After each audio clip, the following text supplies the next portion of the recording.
Assalamualaikum warahmatullahi wabarakatuh. Salam sejahtera, Om Swastiastu, Namo Buddhaya, dan salam kebajikan. Kami, peserta pelatihan CPNS Angkatan 18 Gelombang 2 tahun 2025. Video ini kami buat sebagai salah satu tugas kelompok mengenai analisis isu kontemporer. Kami dari kelompok 1 terdiri atas 3 orang yang masing-masing berpartisipasi dan memberikan pemikiran pada presentasi ini.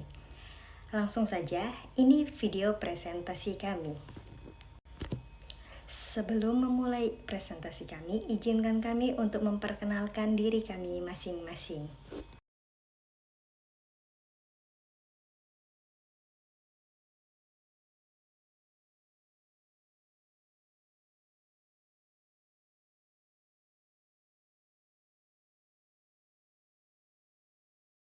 Yang menjadi isunya adalah kurangnya sumber daya manusia di pengadilan. Nah, yang menjadi latar belakang dari isu ini ialah rendahnya kualitas pendidikan dan pelatihan yang menyebabkan kurangnya kompetensi dan analisis jabatan yang tidak optimal, keterbatasan kuota rekrutmen, serta sistem manajemen SDM yang belum maksimal dalam mengelola kompetensi dan keseimbangan formasi jabatan, yang semuanya menghambat kinerja dan efektivitas di pengadilan. Nah, permasalahan ini akan berkaitan dengan ketidakseimbangan antara beban kerja yang tinggi dengan jumlah dan kompetensi aparatur sipil yang terbatas. Nah, langkah apa yang digunakan untuk menyelesaikan ini? Nah, di sini kita akan menyelesaikan isunya dengan menetapkan isunya terlebih dahulu. Nah, untuk penetapan isunya ada 3. Yang pertama, kurang optimalnya pelayanan di pengadilan.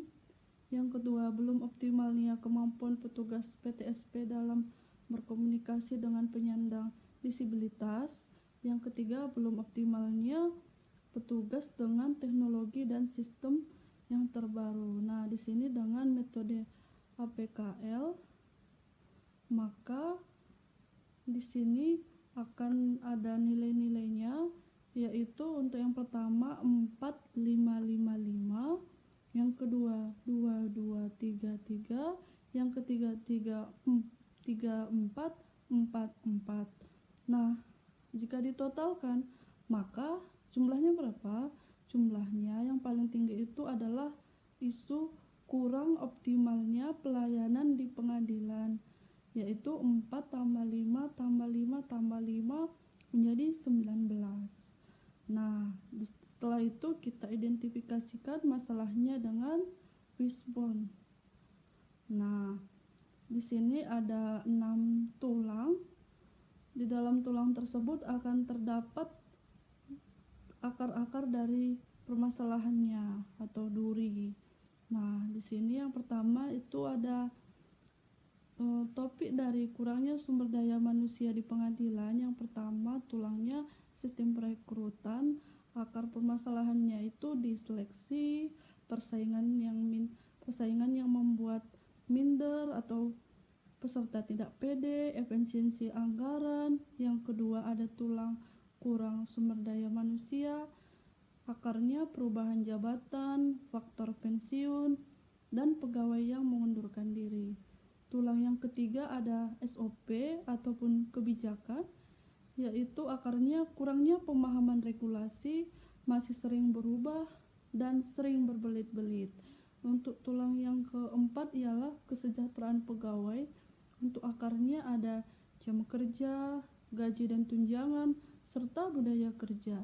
Yang kelima ialah fasilitas kantor, di mana akarnya teknologi yang tidak memadai, jaringan yang tidak memadai, serta alat yang tidak memadai. Yang terakhir, tulangnya ialah minimnya semangat karyawan. Adapun akar-akarnya yaitu tidak ada reward dan tidak ada punishment yang jelas, dan tidak ada pola pikir yang birokrasi, serta tidak adanya semangat untuk membela negara. saya akan melanjutkan bagaimana cara kerja metode USG. Yang pertama itu ada identifikasi masalah, kumpulkan dan buat daftar masalah yang perlu kita tangani.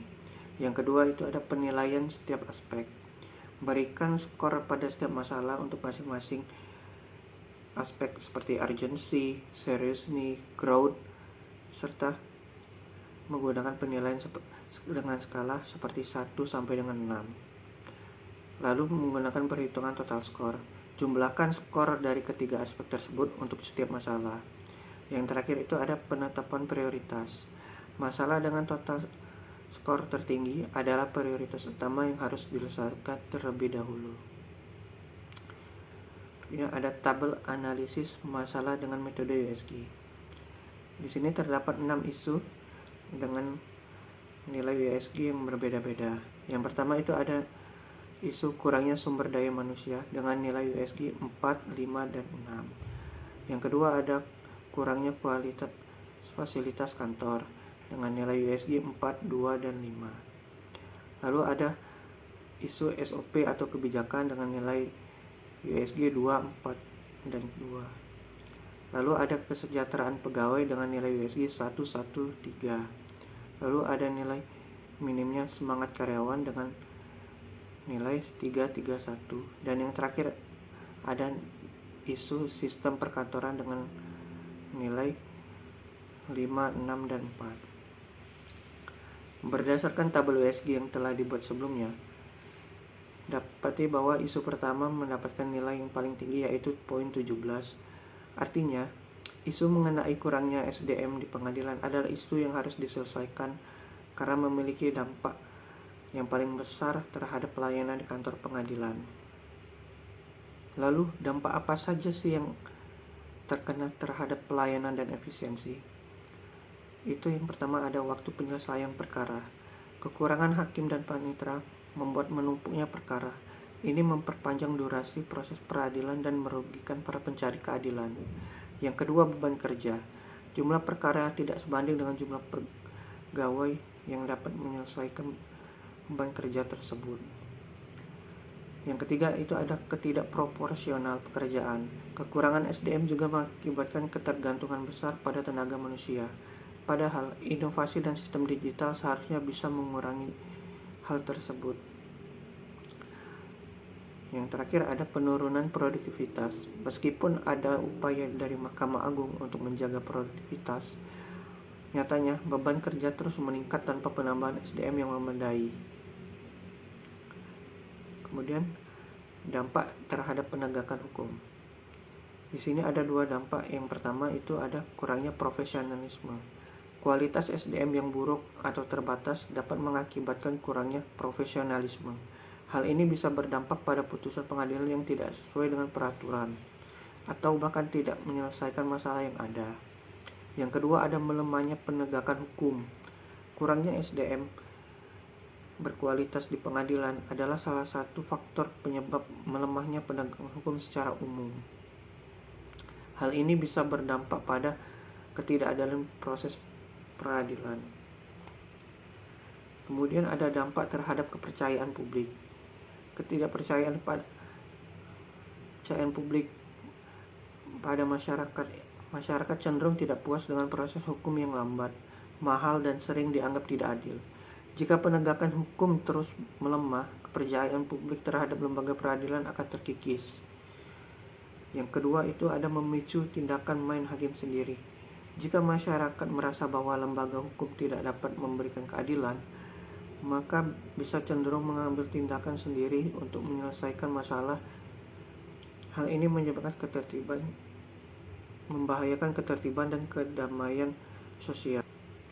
Baik, selanjutnya saya akan menjelaskan akar permasalahan atau penyebab dari kurangnya sumber daya manusia di pengadilan. Yang pertama adalah adanya pegawai yang pensiun. Dikarenakan setiap tahunnya Mahkamah Agung RI ada pegawainya yang pensiun diakibatkan faktor usia. Yang kedua adalah adanya pegawai yang dikenai sanksi disiplin. Yang ketiga adalah adanya perubahan jabatan dari pelaksana ke struktural. Dan yang keempat adalah adanya pegawai yang mengundurkan diri. Untuk itu, Solusi yang dapat diberikan untuk mengatasi isu ini adalah yang pertama adalah melakukan rekrutmen dan pengembangan sumber daya manusia, seperti mengajukan penambahan formasi pegawai sesuai beban kerja nyata ke Mahkamah Agung dan Kemenpan RB. Yang kedua adalah mengadakan program rekrutmen tenaga honorer atau P3K sementara untuk posisi kritis. Solusi kedua yaitu melakukan pelatihan dan pengembangan sumber daya manusia, di mana pengadilan diharapkan bisa memberikan pelatihan kepada pegawai yang ada berupa pelatihan menggunakan teknologi yang dapat membantu mempercepat atau meringankan tugas para pegawai, dan juga memberikan pengembangan lewat pelatihan moral dan bela negara sehingga meminimalisir pegawai terkena sanksi disiplin. Solusi ketiga adalah menciptakan budaya kerja yang sehat, di mana pengadilan diharapkan mampu menciptakan budaya kerja yang sehat dan memberi hak dan kewajiban pegawai tepat waktu. Selain itu diharapkan adanya komunikasi yang baik antara atasan dan bawahan, sehingga pegawai bisa saling berkolaborasi satu sama lain. Selain itu, atasan juga harus mampu bersikap adil kepada seluruh pegawai yang ada dengan membuat program reward atau punishment di lingkungan pengadilan.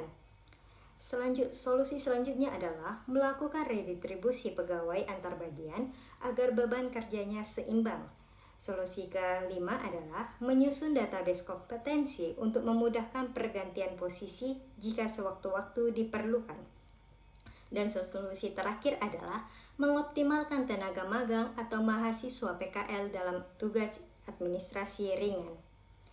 Baiklah, sekian dari presentasi kami. Adapun kesimpulan yang bisa kami berikan terhadap isu ini adalah kurangnya sumber daya manusia di pengadilan merupakan masalah yang kompleks yang memerlukan solusi terpadu meliputi perbaikan sistem rekrutmen, perencanaan sumber daya manusia yang matang, meningkatkan kesejahteraan dan mengembangkan karir pegawai, serta optimalisasi anggaran agar pengadilan dapat berjalan dengan efektif dan profesional.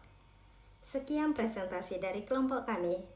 Apabila ada salah kata atau salah ucap, kami memohon maaf. Sekian dan terima kasih.